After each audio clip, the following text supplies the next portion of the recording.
শামীম, যত ইচ্ছে গালাগাল দাও ভাই, কাল মুখ্যমন্ত্রীর নাম করে ডেকে আন। তুমি কি করতে গেছিলে ওদের কাছে? শামীম মঞ্চে কি করছিল এদের সঙ্গে? এই তো রাজু পাশে, এই লোক, এই রাজু দাসের পাশে এই শামীম ধর্নার মঞ্চে গিয়ে দাঁড়িয়েছিল যে আপনারা যোগ্য, আপনাদের চাকরি দিতে হবে। কে গেছিল শামীম? কারা আইন লড়াই করার জন্য টাকা দাও, টাকা দাও, প্রত্যেকটা মাসে 50,000 টাকা করে লাগবে। অ্যাডমিট কার্ড যার আছে প্রত্যেকটা 50,000 টাকা করে লাগবে। জমি বিক্রি করে এদের টাকা দিয়েছে, বাড়ি বিক্রি করে এদের টাকা ফেরত। সরকারি টাকা যদি দিতে হয়, যার অ্যাডমিট কার্ড রয়েছে, যিনি যোগ্য তাকে করতে হবে। মমতা বন্দ্যোপাধ্যায় বেছে নেয় তাদের মধ্যে থেকে কে পয়সাওয়ালা আছে, যার অ্যাডমিট কার্ড তাকে টাকা লাগে। 1.5 কোটি ছেলে মেয়েকে নিয়ে টাকা দেবে না, মানে পদত্যাগও করতে দেবো না, দেশের ত্যাগও করতে দেবো না যতক্ষণ টাকা না দিবে। প্রত্যেকের জীবন শেষ করেছে এই মমতা। টাকা নিয়ে এদেরকে সব পোস্ট ক্রিয়েট করে রেখে দিয়ে এদেরকে চাকরি দেওয়ার ধান্দাবাজি করছে। ওই পয়সা আর শেষের কারণ হবে। যাদের যাদের মিনিমাম এলিজিবিলিটি ক্রাইটেরিয়া রয়েছে তারা প্রত্যেকেই যোগ্য। গ্রুপ সি, গ্রুপ ডি উভয় ক্ষেত্রে, যেমন গ্রুপ ডি এর ক্ষেত্রে প্রায় 11 লক্ষের অধিক ছেলে মেয়ে তারা হচ্ছে যোগ্য, তারা পরীক্ষায় পার্টিসিপেট করছে according to SSC data. Supreme কোর্টের সামনে সেই ডাটা রেখেছে। গ্রুপ সি এর ক্ষেত্রে 7,91,000 মতো। এই পরিমাণ ছেলে মেয়েকে দিতে হবে। এর সঙ্গে 9, 10, 11, 12 ধরুন, সর্বমোট 31 লক্ষ ছেলে মেয়েকে তাহলে মিনিমাম এলিজিবিলিটি ক্রাইটেরিয়া যাদের রয়েছে, যারা যোগ্য, তাদের প্রত্যেককে টাকা দিতে হবে। এটা কোনোভাবেই কাম্য নয় যে শুধুমাত্র মমতা বন্দ্যোপাধ্যায়রা যাদের কাছ থেকে টাকা নিয়েছেন শুধুমাত্র তাদেরকে টাকা দেবেন, এটা কখনোই কাম্য না। সরকারি টাকা যদি দিতে হয়, যার অ্যাডমিট কার্ড রয়েছে, যিনি যোগ্য তাকে প্রত্যেককে দিতে হবে। আমি দাবি করছি প্রত্যেককে দিতে হবে। 31 লক্ষকেই দিতে হবে, 31 লক্ষ ছেলে মেয়েকেই দিতে হবে, নাহলে একজন করতে যাবে। 31 লক্ষ কি দেওয়া সম্ভব? মানে সেটা মমতা বন্দ্যোপাধ্যায় বুঝবে, কিন্তু তার সঙ্গে ওই টাকাটাও লাগবে। ওই যে সুপ্রিম কোর্ট যে রায় দিয়েছে না, যে অযোগ্যদের টাকা ফেরত লাগবে, ওটা কিন্তু থাকবে, কিছু করার নেই, টাকা ফেরত লাগবে। যে মাইনের টাকা দিয়ে নিয়েছে ও টাকা ফেরত লাগবে। এবং ওরা জমি বিক্রি করে এদের টাকা দিয়েছে, বাড়ি বিক্রি করে এদের টাকা ফেরত লাগবে। ও ভাবছে এটা বলে পার পেয়ে যাব। ও ভালো করে জানে যেটা হয় না, ও ভালো করে জানে।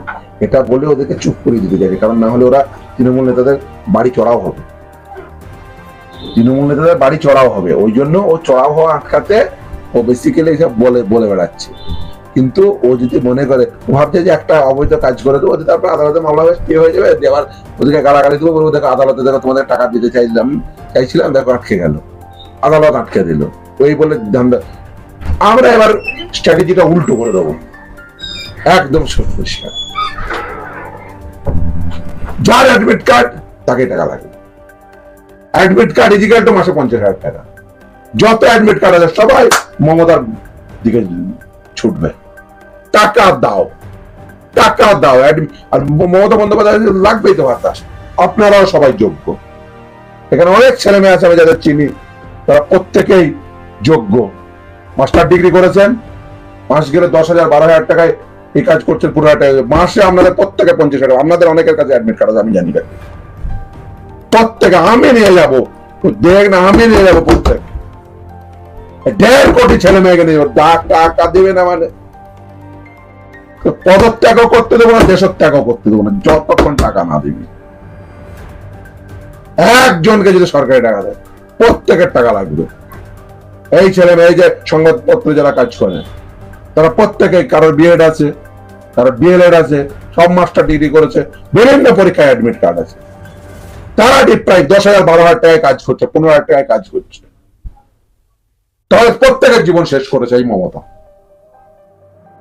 10 বছর ধরে পরীক্ষা নেয়নি, 15 বছর ধরে পরীক্ষা নেয়নি, পরীক্ষা হয়তো বাজার থেকে টাকা তুলে। এখানে কত ছেলে মেয়ে আছে পিএইচডি করছে, তারা এসে দুঃখ করে এই মমতা শেষ করেছে। 10,000, 12,000 টাকার বিনিময়ে একটা মোবাইল ফোন নিয়ে বেরিয়ে যেতে হয় এই ছেলে মেয়েদের। প্রত্যেকে মাসে 50,000 টাকা করে লাগবে। অ্যাডমিট কার্ড যার আছে প্রত্যেকটা 50,000 টাকা করে লাগবে। আপনাকে বিকাশ বাবুকে বলছেন চাকরি খেকো, আপনাদেরকে সরাসরি বক্তব্য একদমই দিচ্ছে। বলছে যে রাজ্য সরকার মমতাকে টাকা যারা দেবে তাদের প্রত্যেকের টাকা চাকরি খাবো। মমতাকে টাকা দিয়ে চাকরি যতজন দেবে তাদের প্রত্যেকের চাকরি ফিরদৌস শামীম, বিকাশ রঞ্জন ভট্টাচার্য খাবে খাবে খাবে। মমতাদের যারা টাকা দেবে তাদের প্রত্যেকের চাকরি খাবো। আর যার অ্যাডমিট কার্ড থাকবে তাদের প্রত্যেকটা মাসে 50,000 টাকা করে লাগবে। দাদা গতকাল যে আমরা দেখেছিলাম হাইকোর্ট চত্বর ধুমধুমার পরিস্থিতি হয়েছিল, সেখানে দাঁড়িয়ে বিকাশ রঞ্জন বাবু থেকে আপনাদের কেবিন ঘেরাও করা হয়েছিল, একটা বিক্ষোভ দেখান চাকরি প্রার্থীরা, ঠিক কি হয়েছিল যদি সংক্ষেপে বলেন? সুপান কারণ হচ্ছে একই স্ট্র্যাটেজি মমতা বন্দ্যোপাধ্যায় যেমন নবম দশমে করেছে। যারা আন্দোলন করছিল, এই যে প্রেস ক্লাবের সামনে আন্দোলন করছিল, ইনসান আন্দোলন করছিল, সেটাও আন্দোলন করছিল, সব আন্দোলনকারী। এবার মমতা বন্দ্যোপাধ্যায় বেছে নেয় তাদের মধ্যে থেকে কে পয়সাওয়ালা আছে। ইনসানকে বেছে নিয়েছিল, দেখে পয়সাওয়ালা, পয়সা দিতে পারবে, সেটাবে পরের র্যাঙ্ক, সেও কিন্তু যোগ্য, অযোগ্য নয়, তারও অ্যাডমিট কার্ড আছে, তারও ওয়েটিং লিস্টে র্যাঙ্ক ছিল। কিন্তু মমতার খপরে পড়লো। মমতা কি করলো, তাকে ডেকে সাইডে ডেকে নিয়ে এসে টুক করে তার কাছ থেকে টাকাটা নিয়ে নিল, দিয়ে র্যাঙ্ক জাম্প করে সেটাবের পরের র্যাঙ্ক তাকে চাকরি দিয়ে দিল। আবার একই ওয়ার্ক ফিজিক্যালে করেছে। যারা আগে আন্দোলন করতো যে ওএমআর শিট পাবলিশ করতে হবে, স্বচ্ছতার সাথে নিয়োগ করতে হবে, টুক করে মমতা সেখানে লোক পাঠিয়ে দিল, বাইরে থেকে টাকা তুলে নে, পোস্ট তৈরি করে দেবো, দিয়ে টুক করে আবার ওই মমতার টাকা ইনকাম করার খেলা। 3 বছর প্যানেল এক্সপায়ার হয়, 3 বছর পরে এই টাকা নিয়ে তাদের জন্য সুপার নিউমেরিক পোস্ট ক্রিয়েট করলো, দিয়ে আগে প্যানেলে সাদা খাতার মাস্টার নিয়োগ করি, তাই ওই মার্কশিট পাবলিশ করতে চাইছে। আচ্ছা, স্বচ্ছতার সাথে নিয়োগ হলে ওই মার্কশিট পাবলিশ করতে কার অসুবিধা? যারা পরীক্ষায় অংশগ্রহণ করেছে তারা বলছে আমাদের ওই মার্কশিট পাবলিশ করো। মমতা পাবলিশ করবে না, কারণ মমতা টাকা নিয়ে ওদেরকে চাকরি দিয়েছে। এবার ধান্দা করেছে যে ঠিক আছে, যাদেরকে ডিপ্রাইভ করলো তাদের কাছ থেকে আবার প্যানেল এক্সপায়ার হয়ে যাওয়ার পর টাকা নিল। এরা দেখতে টাকা দিয়ে তো এরা ফেসে গেছে, এদের চাকরি হয়নি, কোনো টাকা দিয়ে সব ফেসে গেছে। মমতা সব এদের কাছ থেকে সব টাকা নিয়েছে, সুপার নিউমেরিক পোস্ট ক্রিয়েট করে। 3 বছর প্যানেলের ভ্যালিডিটি শেষ হয়, 3 বছর পরে কোনো সুপার নিউমেরিক পোস্ট ক্রিয়েট করা যায়। টাকা নিয়ে এদেরকে সব পোস্ট ক্রিয়েট করে রেখে দিয়ে এদেরকে চাকরি দেওয়ার ধান্দাবাজি করছে। এবার দিতে পারছে না, গলায় আটকে গেছে, টাকা নিয়েছে তো গলায় আটকে গেছে 3 বছর, এখন পাগলার মতো ঘুরে বেড়াচ্ছে। এ দেখছে এমনি 26,000-এর মধ্যে যাদের টাকা নিয়েছে তাদের টাকা ফেরত লাগবে, তাদের মাইনের টাকা ফেরত লাগবে। এবার তাদেরকে টাকা দিয়েছিল, যেহেতু এরা তৃণমূলদের টাকা দিয়েছিল, তারা টাকা আদায় করবে, এই জন্য এখন পাগল হয়ে গেছে। আবার তারপর গলার উপর আটকে গেছে যে এদের কাছ থেকে টাকা নিয়েছে, তাদের দিতে পারছে না। আপনাদের বিরুদ্ধে অভিযোগ করছে লাখ লাখ টাকা নেওয়া। আরে আমরা লাখ কেন, কোটি কোটি টাকা নিতে পারি, কিন্তু তার প্রমাণ থাকতে হবে তো। আমি তো যার কাছে দেব, আমি কাউকে বলছি কোটি টাকা দিয়ে দিয়ে যাবে, আমাকে তো তার তো কিছু করতে হবে। আমি তো বলছি তদন্ত হোক। মমতা ব্যানার্জি, তোমাকে বলছি অ্যাডভোকেটদের ফিজ নিয়ে তদন্ত করবে।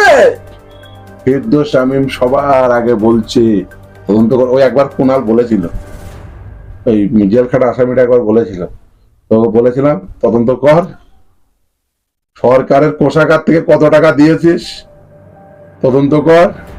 আর আমি আপনাকে ফেসবুক পোস্ট দেখিয়ে দিই একাধিক, এই যে যারা মামলা করেছে তাদের সব এইসব টাকা পয়সা দেওয়া নিয়ে কি সব হচ্ছে এখন খবর নিন।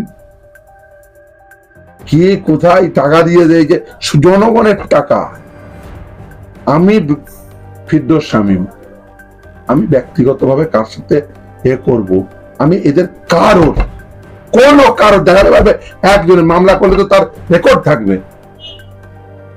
এই কুণাল যে জেল খাটা আসামিটা বলছে, ওর আমি সব রেখে দিচ্ছি, ওর মুখে হাত ভরে আমি টাকা আদায় করবো।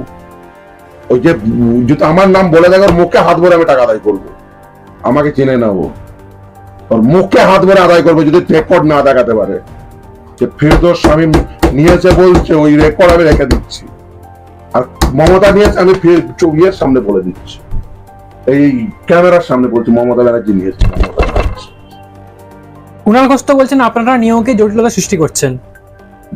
টাকা নিয়ে চাকরি যাদেরকে দেবে, এবং একজন, ওটা পশ্চিমবঙ্গে সবাইকে বলে দিচ্ছি, একজন যারা মমতাকে টাকা দিয়ে চাকরি পাওয়ার চেষ্টা করে, কার চাকরি হতে দেবো না। শুধু চাকরি হতে দেবো না নয়, তাদের চাকরি খাবো এবং তাদের প্রত্যেকের মাইনে ফেরত দেওয়া করাবো। মমতাকে টাকা দিয়ে 2 নম্বরই, শুধু ক্ষমতা পেয়েছে বলে 2 নম্বরই করে টাকা নিয়ে আদায় করবে, আর বাড়িতে ঝাড়বাতি আর লিপ লাগাবে, আর কালীঘাটের 3টে রাস্তার উপরে 35টা প্লট কিনে ছাড়বো? হ্যাঁ, ছাড়বো? একটাকে ছাড়া হবে না। ও যার কাছে টাকা নেবে, ওরা ওদের প্রত্যেকের বলছি চাকরিতে যাবে। কেউ মমতা কোম্পানিকে কেউ টাকা দেবেন না। আর যাদের অ্যাডমিট কার্ড, ও আজকে বলে ফেলেছে ছাড়বো না, ও বলেছে ভাতা দেবে। যার অ্যাডমিট কার্ড আছে সব নিয়ে এসে, আমরা কতদিন সময় দেব? এই মাসটা 1 মে ডে, কোন দিন? শ্রমিক দিবস। আমরা কি করব?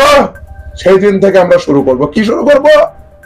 অ্যাডমিট কার্ড ইজিক্যাল টু, পশ্চিমবঙ্গের যে কোনো পরীক্ষার অ্যাডমিট কার্ড ইজিক্যাল টু কি? 50,000 টাকা পার মান্থ।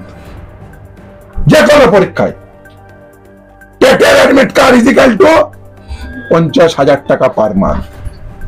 দাবি দাবি দাবি, কারণ মমতা ব্যানার্জি এদের জীবন সব নষ্ট করেছে।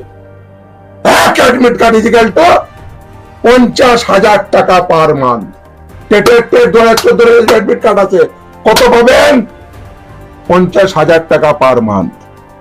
9-10 অ্যাডমিট কার্ড আছে, কত পাবেন? 50,000 টাকা পার মান্থ। 11-12 অ্যাডমিট কার্ড আছে, কত পাবেন? 50,000 টাকা per month. Group C admit card আছে, কত পাবেন? 50,000 টাকা পার মান্থ। আপনারা যারা এখানে আছেন সবাই, যত সাংবাদিক বন্ধুরা, আপনাদের অনেকের অ্যাডমিট কার্ড আছে, বেশিরভাগ জনের অ্যাডমিট কার্ড আছে। আপনারাও মাসে কত পাবেন? সব মমতা ব্যানার্জিকে দিতে হবে, কারণ ও বলে যে যোগ্য ও ভাতা দেবে। মমতা ব্যানার্জির জন্য এদের জীবন নষ্ট হয়েছে, মমতা ব্যানার্জির সরকারের জন্য এদের জীবন নষ্ট হয়েছে। তাহলে প্রতি বছর এসএসসি হতো, প্রতি বছর টেট হতো, এরা অপরচুনিটি পেত। ভাতা প্রত্যেককে লাগবে। অ্যাডমিট কার্ড ইজিক্যাল টু মাসে 50,000 টাকা করে ভাতা লাগবেই। যে পয়সা দিয়ে ও করেছিল, ভেবেছিল ওই সাম্রাজ্য তৈরি করবে এই 2 নম্বরই পয়সা দিয়ে, ওই পয়সা শেষের কারণ হবে।